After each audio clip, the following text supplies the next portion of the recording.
رسولوں کے باب میں اللہ کا قانون کیا ہے؟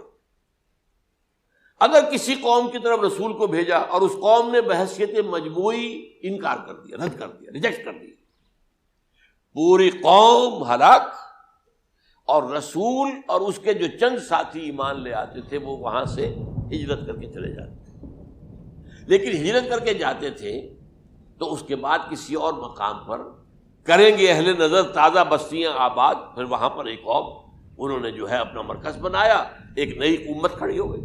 اس کی سب سے بڑی مثال کیا ہے؟ قوم عاد ختم ہوئی حضرت ہود علیہ السلام کو ریجیکٹ کرنے کے باعث ہلاک کر دی گئی۔ حضرت ہود علیہ السلام اپنے ساتھیوں کو لے کر، یہ قوم عاد تھی عرب کا جزیرہ نما، عرب کے جنوبی علاقے کے اندر، جو اب صحرا ہے، بہت بدترین صحرا ہے، الربع الخالی جسے کہتے ہیں، خالی ہے، وہاں کوئی زندگی کے آثار ہے ہی نہیں، نہ کوئی پتیاں ہیں، نہ کوئی گھاس ہے، نہ کوئی انسان ہے، نہ کوئی حیوان، کچھ نہیں۔ الربع الخالی بدترین صحرا ہے۔ وہ صحرا ایسا ہے کہ اس کے اندر کوئی چیز ٹکتی نہیں ہے، جو چیز اوپر ہوگی وہ دھستی چلی جائے گی، اندر چلی جائے گی۔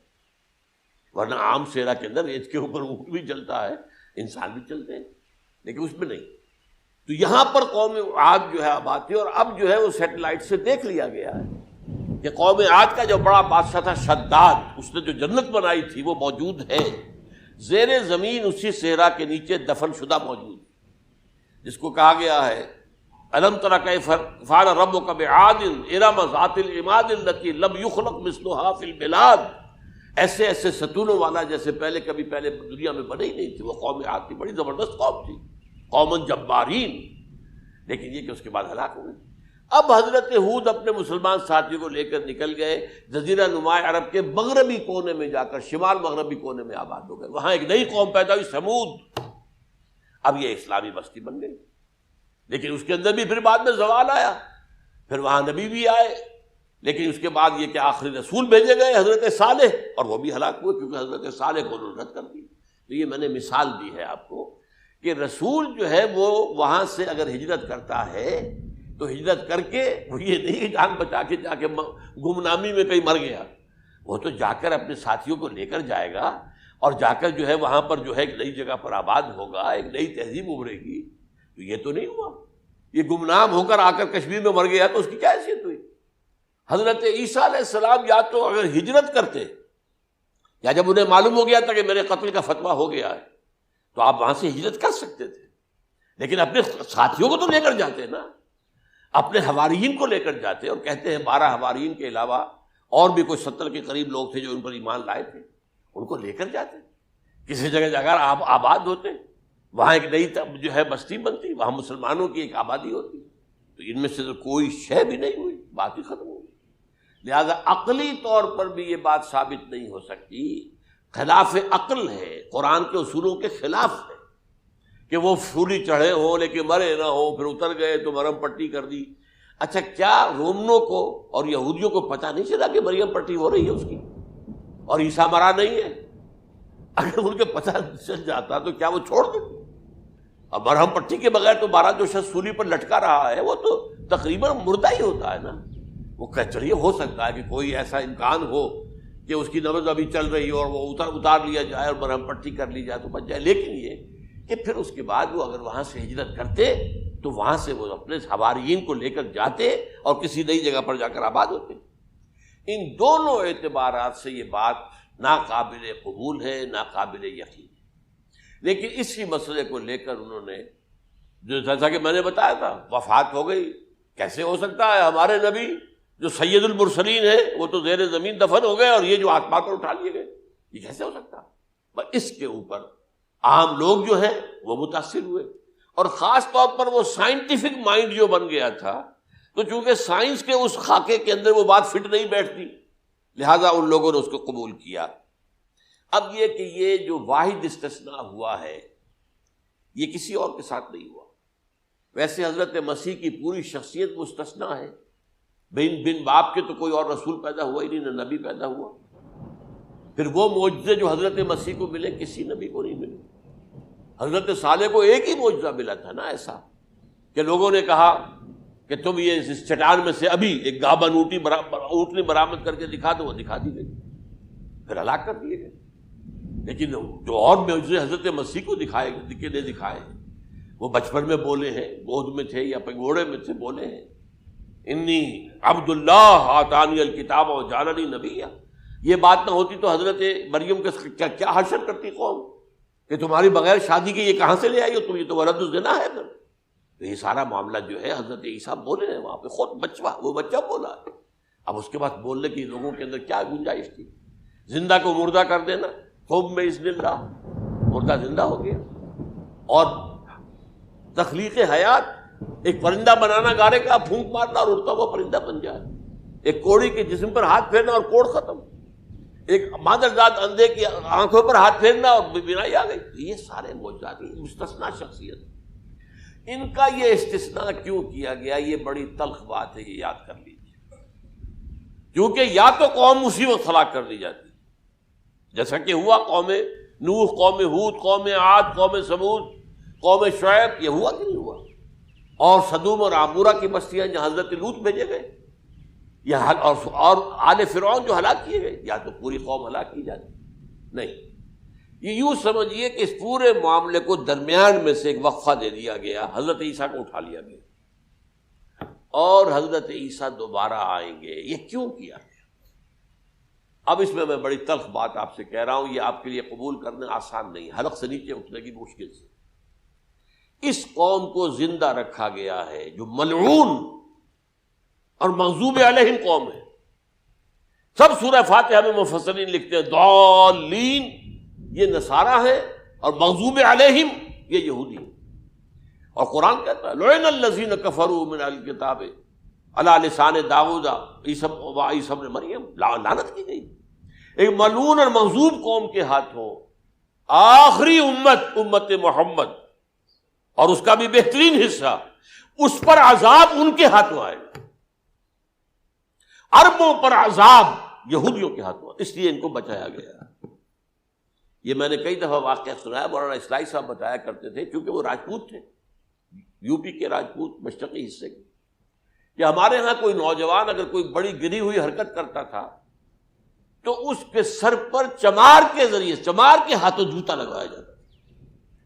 اگر راجپوت کے سر پر راجپوت کا جوتا گرا تو چلو تکلیف تو ہوئی، لیکن یہ کہ راجپوت ہی کا جوتا گرا ہے نا، پڑا ہے، لیکن راجپوت کے سر پر چمار کا جوتا، جس کو آپ انگریزی میں کہتے ہیں to add insult to injury, وہ تکلیف بھی ہے جوتا کھانے کی، اور انسلٹ ہے کہ ایک چمار مار رہا۔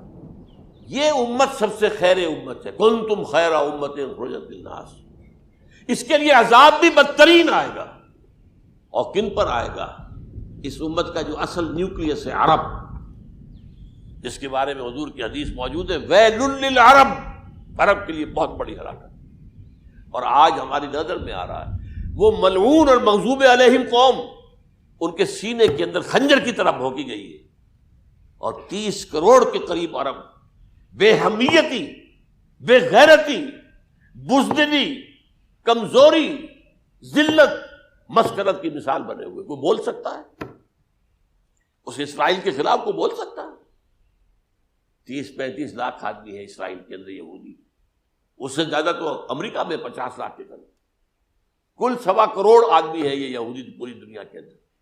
لیکن دیکھیے جو چاہتا کرتا ہے، جب چاہا اس نے عراق کے ایٹمک انسٹالیشن کو تباہ کر دیا، اور سعودی عرب کی فضا میں اس کو فیول کیا ہے انہوں نے، دوبارہ ریفیولنگ جو ہوئی ہے ان کے جہازوں کی، وہ سعودی عرب کی فضا میں ہوئی۔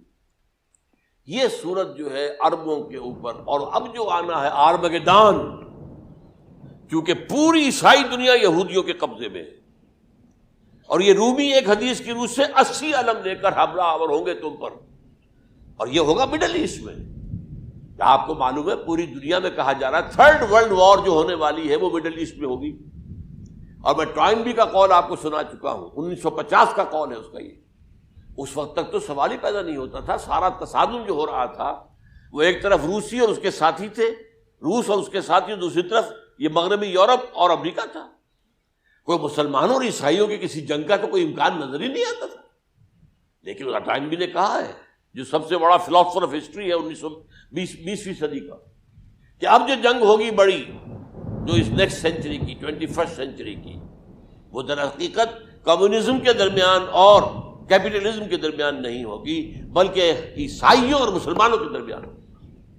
یہ میں اس کا حوالہ بھی پورا آپ کو دے چکا ہوں، اس نے یہ کہاں یہ بات کہی، تو یہ ہے، یہ بات جان لیجیے۔ اور مڈل ایسٹ میں ہوگی، گریٹر اسرائیل بنے گا۔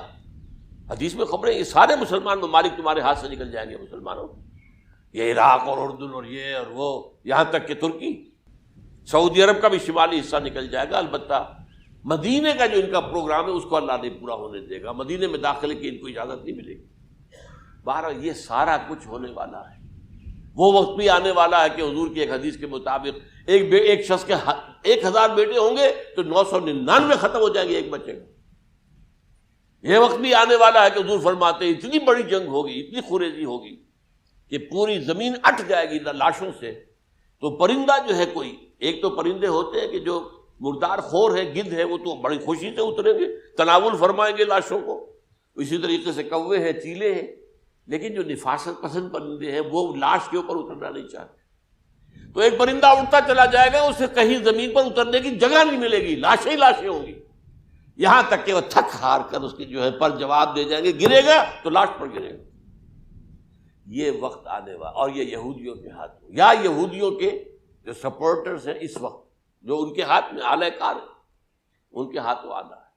میرے نزدیک اس کام کے لیے اس ملعون قوم کو، کہ جو حضرت عیسیٰ کے زمانے سے ملعون ہو چکی ہے، اس کو باقی رکھا گیا ہے، اسے یہ موقع دیا گیا ہے، اس نے اسرائیل بنا لیا ہے۔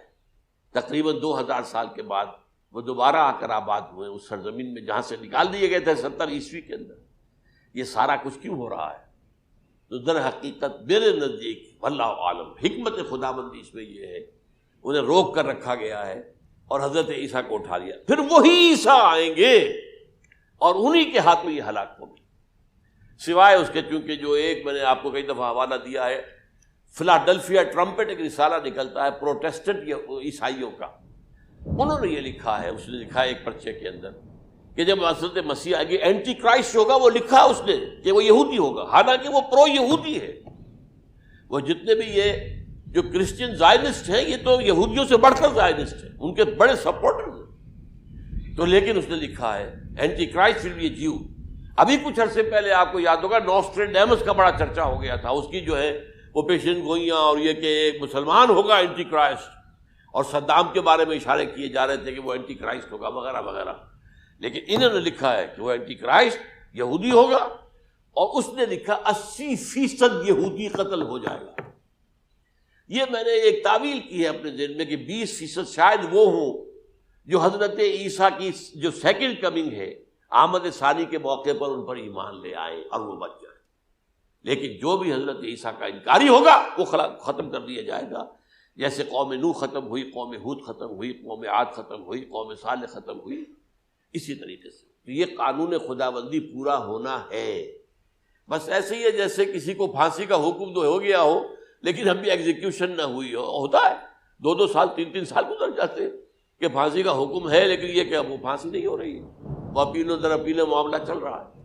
یہ ہے میرے نزدیک واللہ عالم، اللہ تعالیٰ نے یہ کوڑا ان مسلمانوں کے لیے رکھا ہوا ہے کہ جن کے رتبے ہیں سوا، ان کی سوا مشکل ہے۔ جتنا اونچا مقام اللہ نے دیا عربوں کو، ان میں حضور کو اٹھایا، ان کی زبان میں اپنا آخری کلام نازل کیا، تو ان کی ذمہ داری بھی بہت ہے۔ جن کے رتبے ہیں سوا، ان کی سوا مشکل ہے۔ اقول قولی ھذا واستغفر اللہ لی ولکم ولسائر المسلمین والمسلمات۔